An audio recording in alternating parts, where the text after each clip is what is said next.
So I'm here with Cathy Wieschhoff and her 2016 Thoroughbred Makeover horse, Sheldon. Yep. And Cathy did some demos for us this weekend, and obviously is really busy with just working around Rolex and having come around this course before in the past. Yep. I wanted to kind of know, I know you do some different things with your cross-country, getting ready for an event horse and getting them ready. Yeah. So what's your philosophy? One of the biggest things I think is different that most people don't see is that I use the natural horsemanship to train the horses off the track to be comfortable in their own balance. Yeah. We don't use a bridle. I use the rope halter, so they walk, trot, canter, and jump all their jumps. I teach them to jump the ditches, water, and banks with the rope halter, so they learn to go do it by themselves without me riding them first. And then when I get on them, they've already done it. They feel confident with it, and it's a very seamless progression. And one of the things that I really train my horses to do is kind of hang out and be the horse for the adult amateur or the kid to have fun on. And so the thoroughbreds off the track can do that, but in my opinion, if you start them out with the bridles, sometimes they kind of revert back to that old way of pulling and being quick, and by doing the natural horsemanship with them, it takes that out of the equation. And then they're reliable competitors or partners for whoever is going to take them on. So, and for Sheldon, has he picked up on it pretty quickly, the change? He's been very good. I mean, when I came out here to do the demo at Rolex, he was very, reactive. The loudspeakers, the announcing, the music, other things, the four-in-hand, the Frisians, I mean, everything that was going on, he was very, reactive to. And so I thought it was a great experience for him to come out here and do this, which is why I said I would come out and be a demo horse, even though I was on him for 3 hours on Friday before he actually went into the demo arena.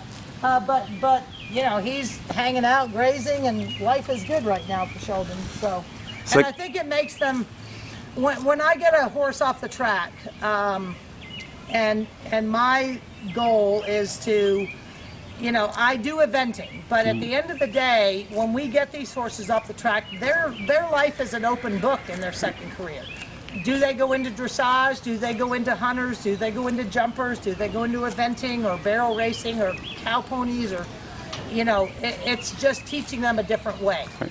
And so there are basic factors that are involved with that, and that is that they, walk, trot, canter. They're in balance. Can they jump a fence? I've only had 2 horses in my whole life that are bad jumpers, and I've been doing this for a long time. So, whoop. There we go. Hang on a second. Sheldon, you doesn't care about that. Clearly he's broke to death. Yeah. So I think that's the premise that I operate on. And then I usually keep my horses for at least a year. I don't try to do a 30-day or 60-day, and I appreciate that about the RRP program, is that that these horses that we've selected to compete in the makeover challenge, or and when I did it with another mare, Amy, it was more about a demo of what they could do. But now it's changed, and I appreciate that. But for me, I want the horses, when I turn them over to somebody else that tries them, I want them to be absolutely reliable. And reliable in the sense that they load on the trailer, they get off the trailer, they're in their stall, they don't need to be, lunged for 25 minutes before you get on them. And so that's my premise of the natural horsemanship, which has made me very successful in training the horses off the track. And then again, at the same time, I've been riding around Rolex for a long time, but I don't do that anymore, and I always say I don't ride bad horses. So I don't want to get on something that's going to buck, rear, bolt, and be stupid, and have me have to go lunge it and, quote, wear it out. I want them to pay attention to me. I want them to look to me for their leadership, and or the rider that buys them from them. So So I guess just one last question for you guys. I know you have a lot of things on your schedule. I do. Yeah, why? What do you? I know you said you may be aiming for eventing with Sheldon as maybe a potential event horse, but he Exactly. could go any way in the sense of where he ends up. Why do you think he'd make a good event horse, or are there other disciplines you think he might excel at? I think he'd be a good event horse because right now, Sheldon, you're taking Oh, he's the fine. camera up. I think he'd be a great event horse because right now he's really not worried about anything that I ask him to jump. So that, in my opinion, is very good. But does he have a good enough canter and a good enough rhythm and good enough form to go into the hunters? Is he very scopy to go into the jumpers? And I always say these guys are an open book as far as where their path is going to go in the jumping, because he's got a good mind.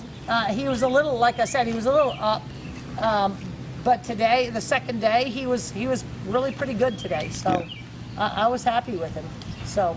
Well, Does that good. answer your Yeah. Oh, it does. Yeah. Thanks so much. I mean, I appreciate you taking time for us, and we're excited to have you in the makeover this year too, and be doing it. I'm excited to do the eventing because that's my profession. Right. But I'm also excited to do the freestyle because Yeah. I'm going to have some fun with that. Oh, I'm sure you will. I'm excited for that too.